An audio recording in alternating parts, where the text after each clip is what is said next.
और रचना जी हमारे साथ हैं। आशीष जी, आप शुरुआत करिए। जी अनुज जी, वेस्ट लाइफ पे खरीदारी की सलाह रहेगी। हमें लग रहा है कि जिस हिसाब से पिछले 4 हफ्तों से कंटिन्यूसली हाई राइज के पैटर्न बन रहे हैं और एज अ स्पेस भी कंजम्पशन काफी अच्छी दिख रही है, QSR में मोमेंटम स्ट्रांग बना हुआ है।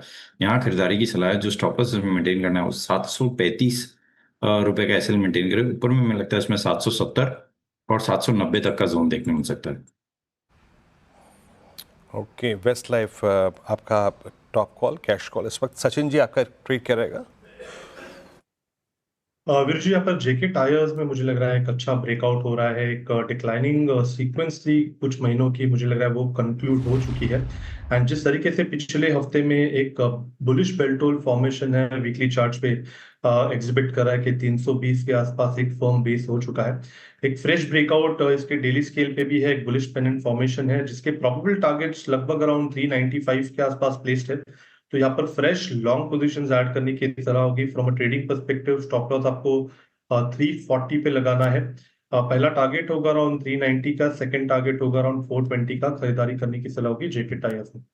जेके टायर 390 का पहला टारगेट, फिर 420 तक के टारगेट सचिन देख रहे हैं जेके टायर में, तो फिलहाल खरीदारी की राय। रचना जी, आपकी टॉप कैश कॉल क्या होगी? जी, मेरी तरफ से जुबिलेंट फार्मा रहेगा जिसको हम लॉन्ग करेंगे 1116 के करीब। हम यहाँ पे एसएल लगा सकते हैं 1090 पे, और ये क्लोजिंग बेसिस के एसएल के साथ हमारा करीब करीब 1220 तक का टारगेट रहेगा for a period of around 3 to 4 months. Okay, meanwhile Nifty ने अब डे हाई हिट किया, 24,838 तक गया निफ्टी। और ये देखिए 24,831-32 का जो हाई था उसको तो एटलीस्ट क्रॉस किया।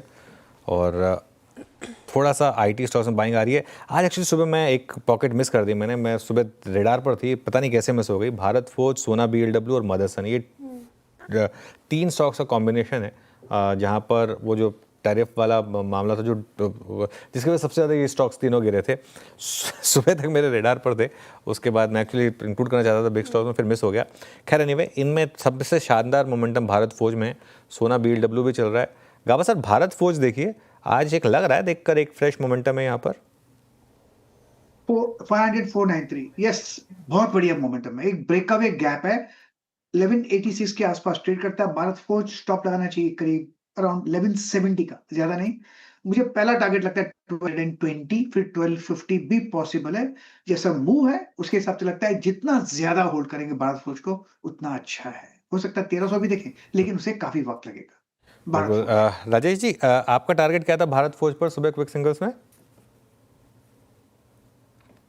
मुझे एक रेंज रखा था मैंने 1190 से लेके 1200 पकड़ के चले, ऐसे मैं लास्ट में बोला था। लेकिन ऑलमोस्ट हम लोग टारगेट के आसपास है। लेकिन अगर किसी की पोजीशन है अनुज जी, तो मुझे अभी भी लगता है कि यहाँ पे होल्ड रखना चाहिए। इनिशियल स्टॉप लॉस हमने 1140 का रखा था, उससे हम करें 1155 का और होल्ड रखे। आई थिंक 1200 निकल गया, फिर 1235 1240 का मुंह पोजिशनली अनफोल्ड होगा। तो it's still buy. Okay, still a buy and keep holding आपकी एग्जिस्टिंग लॉन्ग पोजीशंस। निफ्टी अब थोड़ा सा मूड में आता हुआ, एक बार निफ्टी आईटी लेकर आएंगे इंट्राडे, क्योंकि देखिए फ्राइडे को यही गिरा था। निफ्टी अब डे हाई पर आ गया है और निफ्टी आईटी, ये देखिए ये अभी भी थोड़ा सा कंट्रीब्यूशन नहीं करने को तैयार।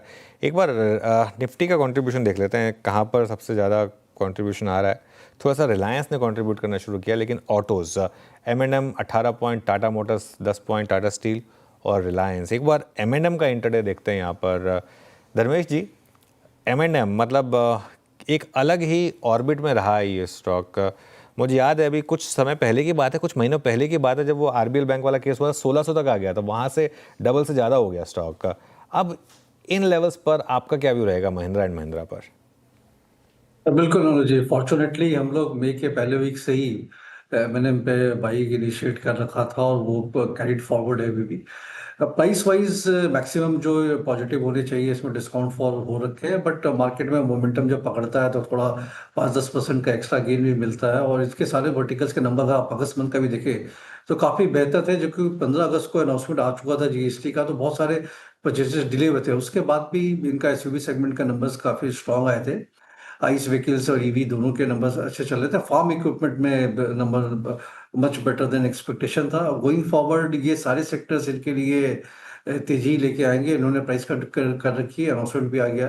तो मुझे लगता है ये जो मौजूदा मोमेंटम एक बार 38-3900 तक इसको कैरी फॉरवर्ड करेगा M&M में।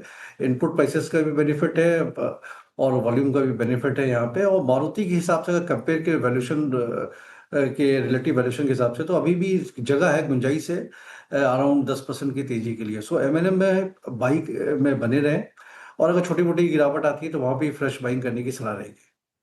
ओके